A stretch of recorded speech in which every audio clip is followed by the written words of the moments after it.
everybody, I'm Teresa Harding, and this is week 3, day 1. You guys, you have made it halfway through the challenge. You are doing amazing. Do not quit.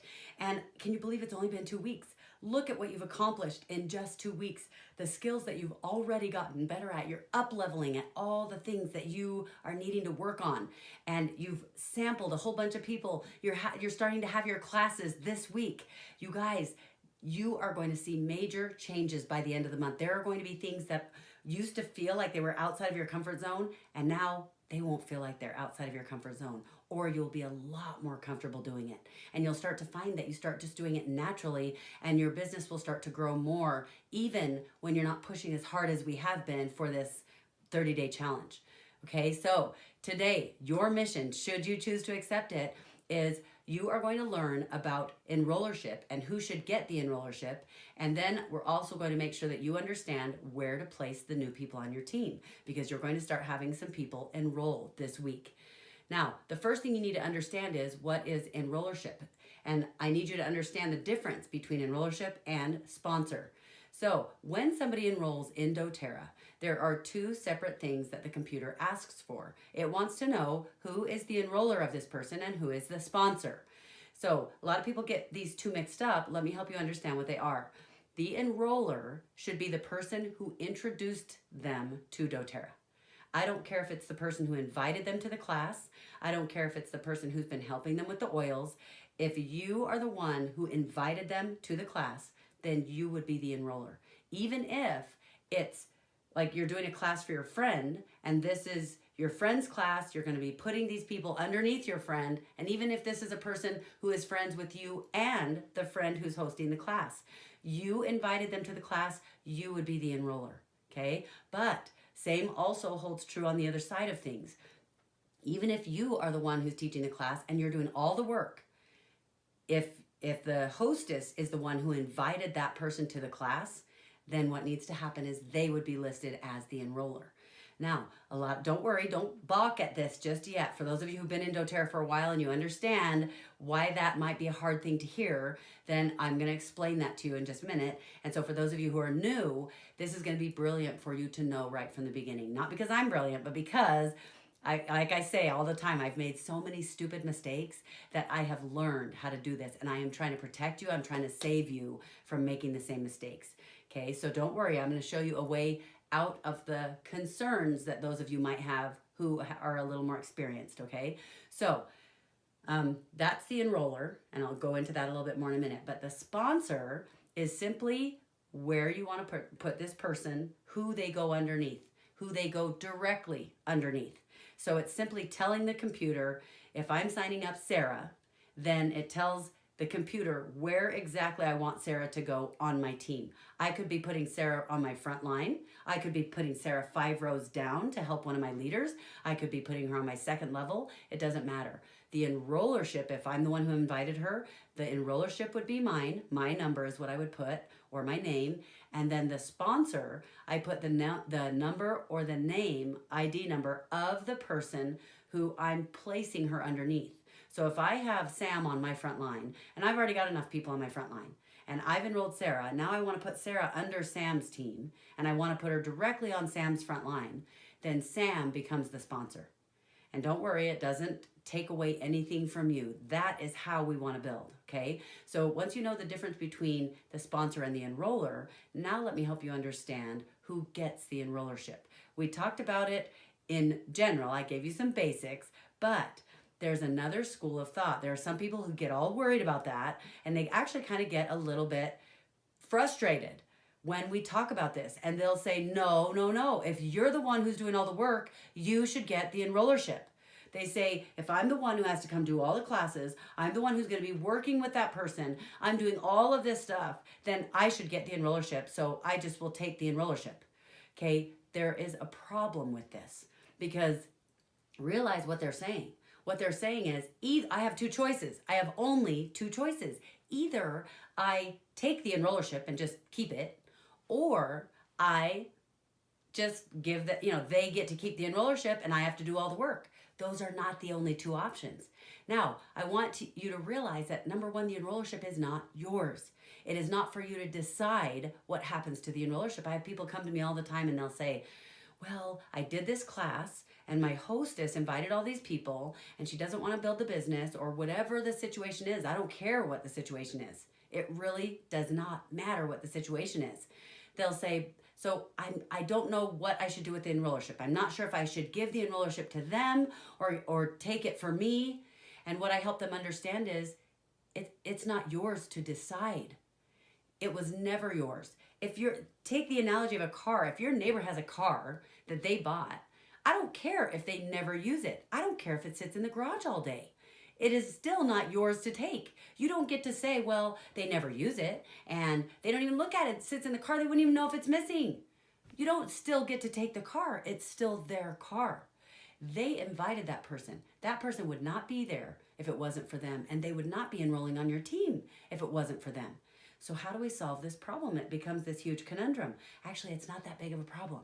And I'll teach you what you can do. This is why I want you to know this. Because for those of you who don't know, and we're not going to get into the details, but enrollership really matters. Who has the enrollership will matter later. So it's very important. It goes to the person who invited them.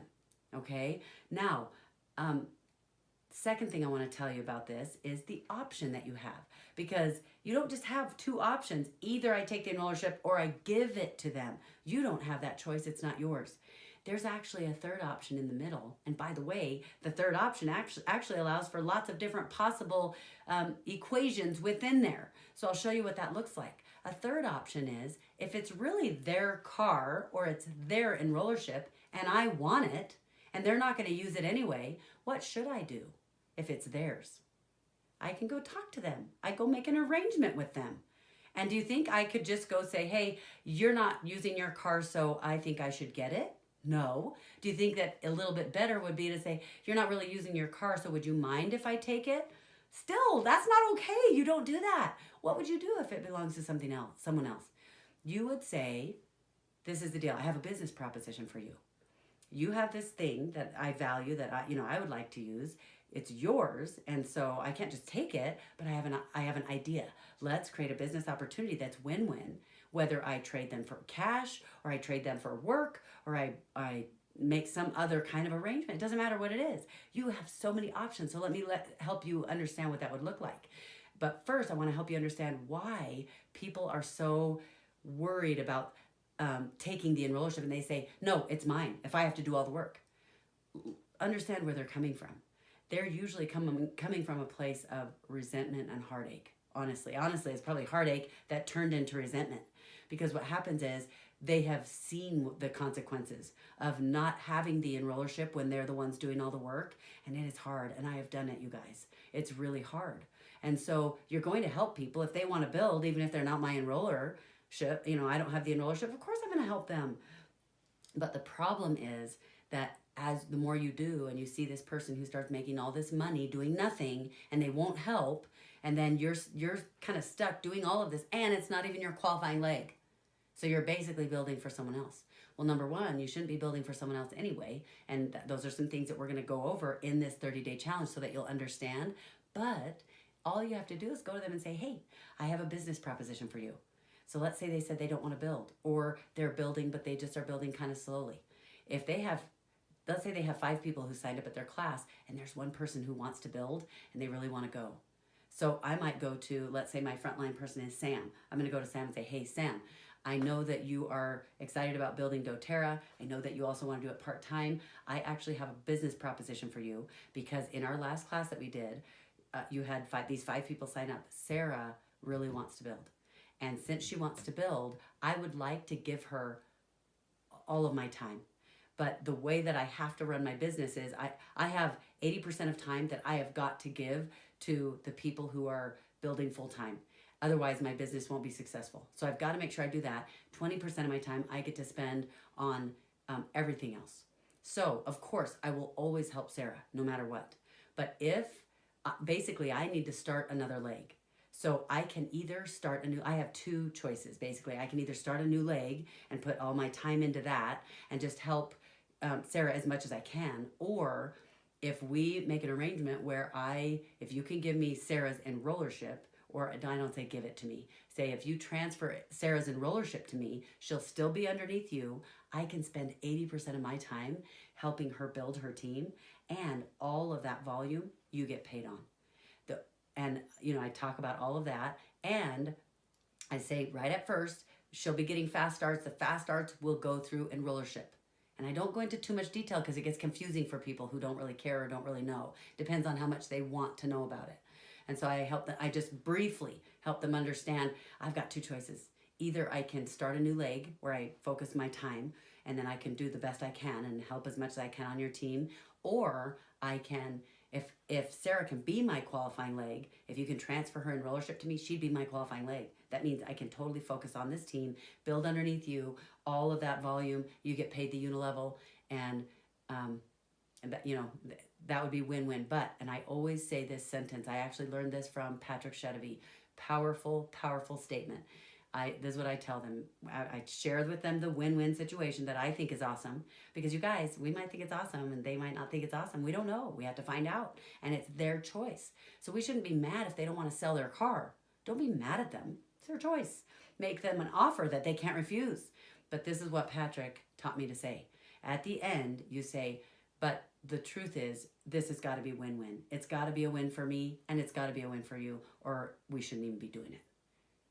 Okay, so then let them choose. And I'll tell you what, sometimes you can offer money, sometimes you can offer free oils, sometimes you can offer to give them their loyalty rewards order for free for the next 3 months. You'd be surprised at what matters to the person. So don't get it stuck in your own mind, oh, this is what I'm going to offer. Have several possible options, and even before you just tell them what the actual offer is, tell them about the win-win situation. I'd like to make a proposition, the qualifying leg, I'd like that, all that stuff. And then before you tell them what the offer is, say, maybe throw out a few ideas that are oils, cash, help with babysitting their kids, whatever it is that you think they might want, and say, or something else that you think is valuable, something that you need. Whatever you think would work. So does that make sense? So keep that in mind. Don't hesitate to give the enrollership to the person who invited them. Don't get all weird about it, but make sure you utilize business opportunities. This is a business. Run it like one. Don't just start taking things that don't belong to you. So the second half of this video, what I'm going to do is we're going to go on some paper, and I'm going to show you exactly where to place these people as they start enrolling, because you are going to start to see enrollerships happening this week, and I want you to post about them. Remember, post your failures. Make sure that we know what is going on with that, because we want to high five you for getting outside your comfort zone, so much so that you ended up creating a failure that eventually will lead to success. Now let's go into where to place, because if this is you and now you're getting enrollments, you're starting to have these classes and things are starting to go great, you want to make sure that you're putting them in the right place. Now, for the sake of this video and this training, I'm just going to show you some basic principles, because some of you are going to be starting from scratch and some of you are going to be starting with an existing team. So let me start with someone down here who has an existing team. Let's say you've got somebody here who's a silver. You've got somebody here who is this person is brand new, so they don't really have anyone, and this person has a couple of people. This is maybe a sharer. Okay, so they've got a team going on, and there's a little bit going on down here, but they don't really have a whole lot. This one is a huge leg. It's silver. Boom. Okay, we'll say boom. That means nice, good leg. Now, first of all, we need to talk about, we'll come back to this in just a minute, but let me show you, this is what you're looking for. You're looking for two things. Number one, you are looking for someone who is committed, and you are looking for someone who is capable. Okay? Those are the two things you're looking for. Now, committed simply means that they do what they say they're going to do when they say they're going to do it. They do what they say they're going to do when they say they're going to do it. That's it. Don't try to make up any other definition. Don't try to make it fit any other definition. You start getting into trouble if you do. What about capable? Capable does not mean that they can do anything. They're amazing. They run all the events for the neighborhood. They have a successful business. That's not what capable means in our definition. For capable, what we are talking about is somebody who, without any training, they have no training, and they can sign someone up. Okay, they can enroll someone without any training. And the reality is, both of these things can be trained. This is something we can teach people how to do better. This is something we can teach people how to do better. But when you're looking for who you are trying to decide to put on your qualifying spot, then you need to make sure that you are finding someone who is committed and capable. So you want a CC on your front line, or as close as you can get. And again, this is why we do the 30-day challenge the way we do. This is why I work with my leaders the way I do. The first 30 days are critical. They're critical because now you've got people to choose from. So as you are deciding where to put these people, what's going to happen is you have 14 days. You have 14 days from the day your first person enrolls. The first person who enrolls, let's say someone enrolls at your first class this week, you have just a short period of time because 14 days from the day they enrolled, you can move them. So if this person enrolls on day 1, you've got 1 person enrolled. On day 2, maybe you don't have anyone. Day 3, you've got 2 people who enroll. Well, from the day that this person starts, you have 14 days and you have to have this person moved. Each person has 14 days. So if this is the person that you're thinking might be your qualifier, you've got to make that decision within 2 weeks. And the beauty of it is you've barely started having the classes, but you've been prepping and sampling people for 2 weeks. So now, as these people enroll, you wait, you watch, you test. I'm teaching you how to do all of those things here, and you are going to be able to decide who that is. Now, the 3 pathways, there's something called the 3 pathways. It goes into more detail. We teach you that in week 4. So that is a way that you can talk to people to find out where they're coming from, how much they want to be involved, what they want to do. Now, what I'm going to show you is how you place people. So let's say that you have a sharer. Well, you don't want a sharer on your front line, right? So you've got a sharer. Well, you put them on your front line because there's nowhere else to put them if you're here. You put them here because you're going to be waiting for all the next 14 days and see who enrolls. All the people who enroll. Let's say that this is the first person, this is the second person, this is the third person. As you're signing them up, if you're not sure where they're going to go, you can put them on your front line. If this is a sharer, and then let's say this is the sharer, and then here you've got another sharer, you might put the sharer under here. But you don't want to have to take this person away from this person. So you've got to structure them the way you think would be best based on what I'm going to show you right now. So you're going to do it as closely as you can to what I'm going to show you. And every single person that you enroll, you pretend like this person is you. If you're if this is Jim and you want to put him under Sarah, well, guess what? Then you better make sure that you act like you are Sarah. And if you were Sarah, how would you structure it so it's perfect for you? If you've got somebody down here and you are trying to, I'm wondering if you guys can see this. If you guys are trying to add to your existing team and you're putting it down here, then you better make sure that you pretend like this person right here is you. Would you put that person on your front line? So you're trying to put the very best possible person. Now, of course, let's say this is a consumer. You've got to put the consumer somewhere. So what you want is you want to try to set it up so that there's only one consumer on each person's front line. So if this is a consumer, I'll put U for user so we don't get mixed up with the CCs. You put a user on this person's front line. The next user can go here. The next user can go here. And usually by the time you're here, this person may have signed someone else up. And you've got somebody else signed up here. And now you can put a user here. You just try to keep the users spread out so nobody has 5, 10, 20 users on their front line. It's way too much to do. Now, let me show you this. So let's just start. If this is you and you're brand new, the first person goes here because they have to. You have nowhere else to go. The next person, if it would be best to put them on this person's front line because this is a sharer and they will take good care of them, realize that what you're trying to do is you're waiting the 14 days, well, more like 13 because you don't want to accidentally miss the deadline. You're waiting, and then if this is, let's say this is the person that you decide, wow, that's going to be my qualifier because out of all these people, they are the most committed, the most capable of everyone. Then, let's say you've had all these people, you've structured them like this, knowing that when you find someone, even when you got to this person, you didn't know, so you put them on your front line, you put this person on your front line, and maybe some of these went on somebody underneath someone else because it was this person's sister or whatever. Now it looks like this, but before your 14 days is up, you've decided, ooh, this is my qualifier. Now what you are going to do is you are going to take all of these people and change the sponsorship, leave the enrollers the same, change the sponsorship, and move them over underneath this one person.